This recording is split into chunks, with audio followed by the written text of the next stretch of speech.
بسم اللہ الرحمن الرحیم۔ حضرات محترم، قرآن کریم کی آیات میں سے ایک حصے کی میں تفسیر کر رہا ہوں۔ سورہ قلم 29واں پارہ، فرمان الہی ہے مشاء بنمیم، جو آدمی چغلی کرتا پھرتا ہے۔ چغل خور کا کام یہ ہے کہ دو آدمیوں کے درمیان میں جھوٹی سچی باتیں بیان کر کے ایک دوسرے کے خلاف بھڑکائے۔ جو یہ کام کرتا ہے وہ خدا کے نزدیک بہت ذلیل ہے۔ ایک بار حضور صلی اللہ علیہ وسلم نے فرمایا، جو چغلیاں کرتے پھرتے ہیں اور دوستوں کے آپس کے تعلقات خراب کرتے ہیں۔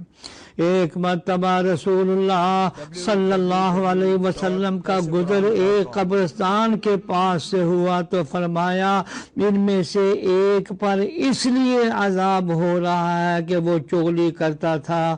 حضور صلی اللہ علیہ وسلم کا حکم تھا کہ میرے اصحاب میں سے کوئی مجھ تک کسی کی بات نہ پہنچائے، کیونکہ میں یہ چاہتا ہوں کہ تمہارے پاس آؤں تو میرا دل صاف ہو۔ فرمایا، جنت میں چغل خور داخل نہ ہوگا۔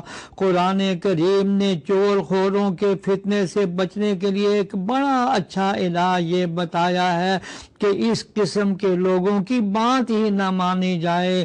قرآن کریم کا ترجمہ ہے، اور تو ایسے کا کہنا نہ مان جو بہت قسمیں کھاتا ہے، دوسروں کی عزتوں پر عمل کرتا ہے اور چغلیاں کھاتا پھرتا ہے۔ اللہ جل شانہ ہمیں اس سے محفوظ فرمائے، آمین۔